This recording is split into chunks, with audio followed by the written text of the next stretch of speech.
The empty chair. My name is Samuel, and I am 42 years old. Life can be full of unexpected moments. Some bring joy, others bring sadness. This is a story about the saddest moment of my life, a moment that changed me forever.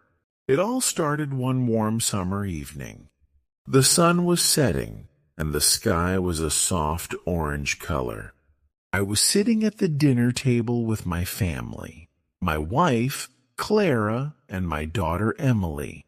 Emily was only 8 years old. She had the brightest smile and the most beautiful laugh. Every evening, she would sit in her small wooden chair right across from me and tell me about her day at school, about her friends, her drawings, and the stories her teacher read to the class. Our dinners were simple, but they were full of love. Clara would cook something special, and Emily would always ask for extra dessert. We would laugh together, talk about our dreams, and enjoy the feeling of being a family. One day, everything changed. It was a Saturday morning. The sun was shining, and the birds were singing. Emily wanted to go to the park, so Clara and I agreed. Emily was so excited. She put on her favorite dress, a yellow one with little blue flowers.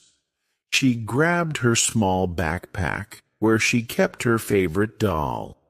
We got into the car, and I remember Emily singing in the back seat. Her voice was soft and sweet. She sang about rainbows and butterflies. I smiled at Clara, and she smiled back. We were happy. Then, in a split second, everything shattered. A car appeared from the side street going too fast. I hit the brakes, but it was too late. There was a loud crash. The car spun. I heard Clara scream. I heard Emily cry. And then, silence. I woke up in the hospital. My head hurt. My arm was broken. Clara was in the bed next to mine, with cuts on her face and a bandage on her leg. I asked about Emily. The doctor looked at me, his face serious. He didn't have to speak. I already knew.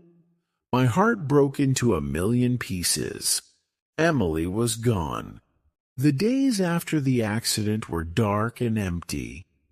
Our house felt silent, too silent.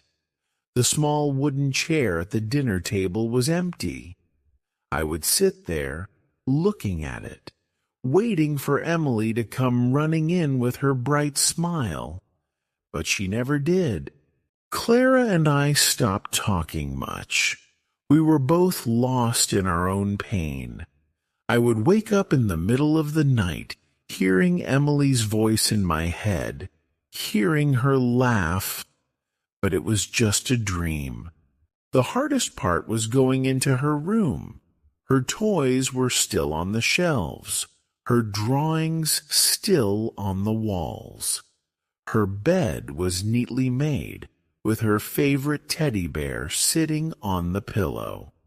I would sit on her bed for hours, holding the teddy bear, crying silently. I remember one evening, a few months later, I sat at the dinner table again. Clara placed 2 plates on the table, one for her, one for me. The empty chair stared back at me. I couldn't eat. I just sat there, staring at the chair, wishing, hoping, begging for Emily to come back. She would want us to keep going, Clara finally said, her voice breaking. She would want us to be happy. Her words hit me like a wave. Emily was gone, but our love for her was not. I realized that I couldn't change the past, but I could honor Emily's memory by living, by remembering her smile, her laugh, and the way she lit up our world. Now, every evening, Clara and I sit at the dinner table. The small wooden chair remains empty, but Emily's presence is still there, in the stories we tell, in the smiles we share, and in the love we hold in our hearts. Loneliness and loss are heavy burdens, but love, even for those we've lost, gives us the strength to move forward. If you are carrying pain, remember that you are not alone. Love never truly disappears. It stays quietly in the empty chairs and silent rooms, reminding us that those we have lost are still with us, always. Thank you so much for watching. If you enjoyed the video, don't forget to like, subscribe, and hit the notification bell so you don't miss the next one. See you soon.